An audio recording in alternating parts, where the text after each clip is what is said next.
ఇప్పుడు పిల్లలు సక్సెస్ అవ్వని వాళ్ళ గురించి మీరు మాట్లాడుతున్నారు. సక్సెస్ అయిన వాళ్ళు ఒక రామ్ చరణ్ గారు, ఒక జూనియర్ ఎన్టీఆర్ గారు, ఒక మహేష్ బాబు, ఒక వాళ్ళ ప్రభాస్. అదృష్టం అదృష్టమా? 100%. కేవలం అదృష్టమేనా? వాళ్ళ అదృష్టం, వాళ్ళ కసి. రామ్ చరణ్ తో వర్క్ చేసే కదన్నా. అవును. చరణ్ అనేవాడు బ్లూ బ్లడ్ అన్న మనిషి, వ్యక్తిత్వం గల్లాడు. అవునా? చిరంజీవి గారి మంచితనానికి దేవుడు కరెక్ట్ కొడుకుని ఇచ్చాడని ఫీల్ అవుతుంటా అప్పుడప్పుడు నేను. నిజంగా కరెక్ట్. ఆయన మంచితనానికి మంచి కొడుకుని ఇచ్చాడు దేవుడు అనుకుంటా. డిగ్నిటీ, డిగ్నిటీ, కొడుకు, రాయల్టీకి అది మంచితనం. ఎక్స్ట్రాడనరీ. ఈ ఇండస్ట్రీలో కూడా అన్నా మనం ఊరికే బేసిక్గా జనాన్ని ఊరికి పొగటం అనవసరం, ఎక్కువ పొగడకూడదు. వాళ్ళకి టాలెంట్ ఉంది, వాళ్ళకి దమ్ము ఉంది, వాళ్ళకి అన్నీ ఉన్నాయి, కలిసి వచ్చినాయి అనుకోవాలి. కానీ ఊరికి అబ్బబ్బబ్బా నువ్వు ఇంద్రుడివి, నువ్వు చంద్రుడివి, నువ్వు మామూలుడివి కాదు, నీలాంటి పుట్టక ఇంకోటి పుట్టడు, నీలాంటి పుట్టక ఇంకొకటి పుట్టడు, నువ్వు పుట్టినప్పుడు నువ్వు నీ జన్మ ధన్యం అయిపోయింది, ఇవన్నీ మాటలు ట్రాష్ అని నేను ఫీల్ అవుతున్నా. అనవసరం. మనతో వాళ్ళకి అవసరం కల్పించుకునే విధంగా మనం పెరగాలి. ఈ బండ్లా గణేష్ ఉంటేనే ఈ ప్రాజెక్టు న్యాయం చేస్తాడ్రా అన్న స్థాయిలో మనం ఉండాలి. ఈ పని చేయాలంటే బండ్లా గణేష్ ఉంటేనే బాగుంటుందిరా అనే ఆలోచన వాళ్ళకి కలిగే విధంగా మనం పెరిగితేనే మన సక్సెస్. కానీ సార్ మీరు ఇంత పొడుగు సార్, మీరు నడిస్తే అద్భుతం సార్ అంటే చాలామంది ఉన్నారు. చాలామంది హీరోల దగ్గర చిన్న చిన్న వేషాలు వేసి పొగిడేవాళ్ళు చాలామంది ఉన్నారు. వాళ్ళ జీవితం నా జీవితం ఒకటి పొగడతకి ఉండకూడదని నా నమ్మకం. నేను పొగిడించుకునే స్థాయిలోకి రావాలని నా ఆశ. వస్తా అన్న కాదు అంటే ఇంకా మీరు పొగిడించుకునే స్థాయిలోకి రాలేదు. ఎక్కడ వచ్చానన్నా? ఇదేం అచీవ్మెంట్? ఇది అచీవ్మెంటా?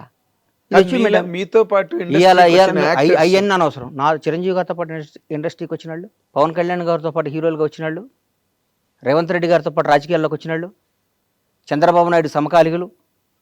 చంద్రబాబు నాయుడు గారితో చాలామంది సమకాలికులు ఉన్నారు, రిటైర్డ్ అయిపోయారు, చనిపోయారు.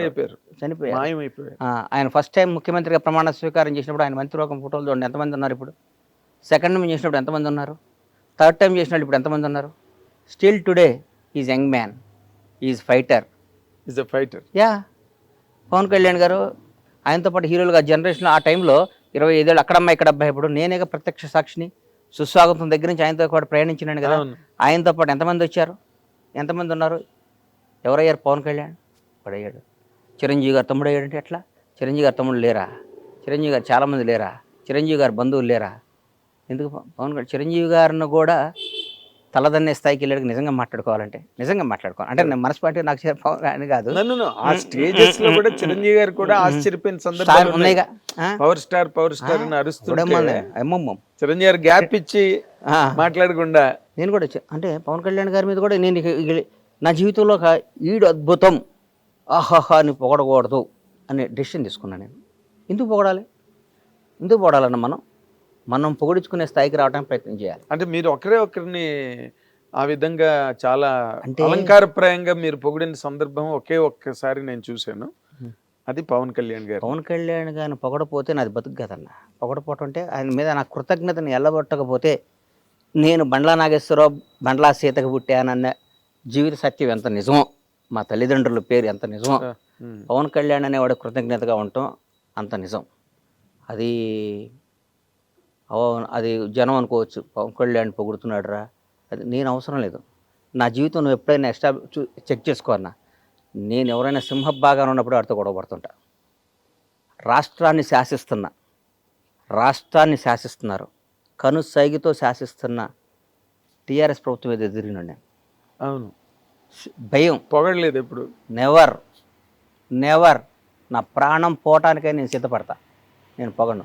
నేను కాంగ్రెస్ దాదాపు మీరు 2004 2003 బొత్సన్న 2004 అప్పుడు. అంతకుముందు నేను 2000 నుంచి నేను వాళ్ళతో సన్నిహితంగా ఉన్నా. 2000 నుంచి నన్ను చూశారు మీరు. అవును, నేను ఏ రోజైనా పార్టీ మారానా? ఏం లేదు. 2009లో చిరంజీవి గారు పార్టీ పెట్టినప్పుడు కూడా చిరంజీవి గారు అంటే ఇష్టం, నేను పార్టీ మారానా? మారలేదు. ప్రజారాజ్యంలోకి వచ్చానా? డిస్కషన్ కూడా జరిగింది. నేనేమన్నా నేను రానన్నా, నేను కాంగ్రెస్లోనే ఉంటానని చెప్పాను. నాకు ఇష్టం కాంగ్రెస్ అంటే. ఈ రోజు కూడా చెప్తున్నా, పవన్ కళ్యాణ్ అని ఆయన పార్టీ పెట్టి వాస్తవం చెప్తున్నా, పవన్ కళ్యాణ్ గారు నాకు ఇక అంతకంటే అల్టిమేట్ ఎవరు లేడు. ఆయన జనసేన పార్టీ పెట్టినప్పుడు నాకేమాత్రం మనస్సాక్షి నేను క్వశ్చన్ చేసుకుంటే నేను ఎవరి దగ్గర పనిచేయాలన్నా, ఎవరితో తిరగాలి? నిజం చెప్పు. పవన్ కళ్యాణ్ గారితో కదా, అన్డౌటెడ్ కదా, దాంట్లో డౌట్ ఇంకేముందా? డౌట్ తేడా ఉందా? ఏం లేదు. నేను ఎందుకు వెళ్ళలేదంటే నా మనస్సాక్షిని, నా ఇష్టాన్ని, నా ప్రేమని, కాంగ్రెస్ పార్టీ మీద ఉన్న అభిమానం అది డామినేట్ చేసి ఆయన బాగుండాలి, ఆయన అక్కడ కింగ్ అవ్వాలి, కానీ నేను కాంగ్రెస్ పార్టీలో ఉండాలి. దానికి తెలుసు. దానివల్ల నేను అక్కడ పోతే నన్ను అందల మీద పెట్టేవాడు ఆయన. 100% అందలం మీద పెట్టేవాడు, అందలం మీద పెట్టుకునేవాడు. అవును, రారా అనేవాడు, కూర్చోబెట్టుకునేవాడు. నాకు వేరుగా ఉండేది. నాకు అవన్నీ త్యాగం చేశాను నేను బికాజ్ ఆఫ్ కాంగ్రెస్ పార్టీ. అట్లాగే చంద్రబాబు నాయుడు గారు అరెస్ట్ చేశారు. తెలుగు జాతి మొత్తం ఉలిక్కి పడిపోయింది పాపం. ఆయనతో లబ్ధి పొందారు జనం అందరూ. చంద్రబాబు గారు పాపం ఆయన 14 ఏళ్ళు ముఖ్యమంత్రిగా ఉన్నప్పుడు ఆయన్ని పొగిడారు, అది చేశారు, ఇది చేశారు. అసలు ఆయన అద్భుతం అన్నారు, ఇదన్నారు. ఆయన జైల్లో చేస్తే వాళ్ళందరూ నమ్మే భగవంతుడి మీద, వాళ్ళకి జన్మనిచ్చిన తల్లిదండ్రుల సాక్షిగా, వాళ్ళ బిడ్డల సాక్షి చెప్పమను, ఎంతమంది బయటకు వచ్చి ఆయనకు మద్దతుగా నిలిచారు? ఎవరు లేరు. ఒక్కళ్ళు చెప్పండి. ఏదో మొసలి కన్నీళ్ళు, లేకపోతే దొంగతనంగా, అది కూడా నోరు తెరిచి ధైర్యంగా ఎవరు మాట్లాడారు? పవన్ కళ్యాణ్. తర్వాత నేను కూడా మాట్లాడాను. ఎస్, కేబీఆర్ పార్క్లో బయటకు వచ్చా, నాకు తెలియదు, వాక్ చేసుకుంటూ బయటకు వచ్చా.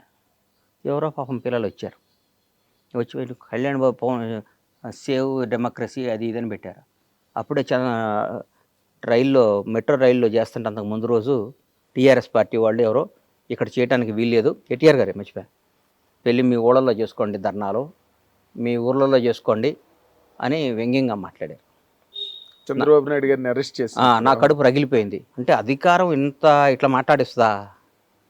అధికారం, ప్రజాస్వామ్యం, ఈ పెద్ద రాజ్యాలే సామ్రాజ్యాలే వెళ్ళిపోయినరా? ఏంది ఇది? జనం ఓటేస్తే గెలిచిన ఇళ్ళు,